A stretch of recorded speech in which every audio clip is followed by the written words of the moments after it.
On remarquait tout à l'heure avec une pointe de moquerie que vous n'aviez pas eu beaucoup d'images tout au long de cette semaine et qu'on avait vu beaucoup de camions de pompiers. Alors c'est pas totalement vrai puisqu'il y a eu une catégorie d'images qui a été assez abondante pendant cette semaine, c'est l'image des mises en scène politiques par les personnalités politiques.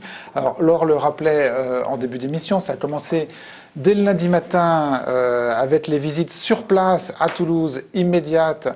D'abord de Nicolas Sarkozy, qui a été là le premier, qui s'est rendu à l'école où avait eu lieu le massacre, a serré les mains des parents et des enseignants. Il a été suivi de quelques heures par François Hollande, qu'on a longuement vu là devant sa barrière, rendant hommage aux victimes. Alors, on a ensuite suivi de bout en bout le feuilleton de la levée des corps des victimes, de leur rapatriement.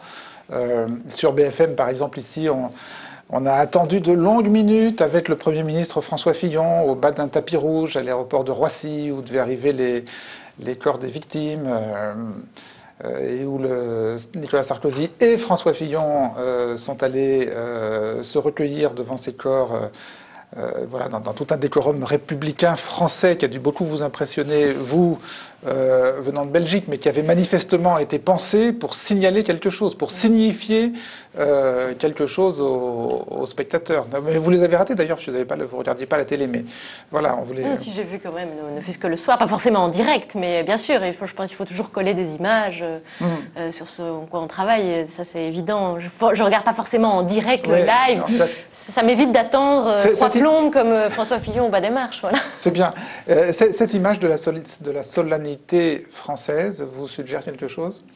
Oui, je me suis dit qu'étant donné que plusieurs candidats, et surtout François Hollande, qui est voilà, le challenger, puisque les candidats veulent se montrer en posture présidentielle et que François Hollande se déplace aussi sur les terrains symboliques des hommages, je me demande s'il n'y a pas du côté de l'Élysée aussi une surenchère dans la solennité. S'ils n'ont pas rajouté du tapis rouge et du garde Exactement. Et ce qui m'a frappé, c'est une autre image qu'on ne voit pas ici, mais c'est l'allocution hier de Nicolas Sarkozy lorsqu'il vient annoncer que Mohamed Merah est mis hors d'état de nuire. Ça m'a fait penser à George Bush qui arrive en disant "We catch him". Voilà. Là, il y avait une. Le petit journal avait fait la comparaison avec Barack Obama d'ailleurs. Aussi, ou alors avec ça c'est Ben Laden. Mais oui. Quand je vous parle de George Bush, c'est quand ils ont attrapé Saddam Hussein.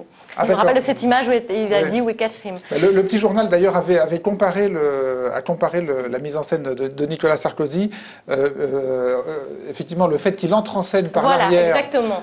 Les portes s'ouvrent, on voit manifestement qu'il attendait derrière. Voilà. Il y a un tapis rouge avec un escalier. Enfin, quand j'ai vu ça, je me suis dit bon, il faut encore marquer une distance, en plus montrer, en plus je suis président de la République, parce que François Hollande s'est exprimé avant le président de la République hier. Oui, vendredi. Qu'on a trouvé nous en Belgique assez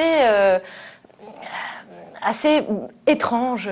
Alors, est-ce que cette campagne est sans foi ni loi? Est-ce que maintenant on peut tout se permettre? C'était pas innocent non plus. Enfin, j'imagine bien que sûr, bien sûr. Mais voilà, jusqu'à nouvel ordre, Sarkozy est encore président de la République.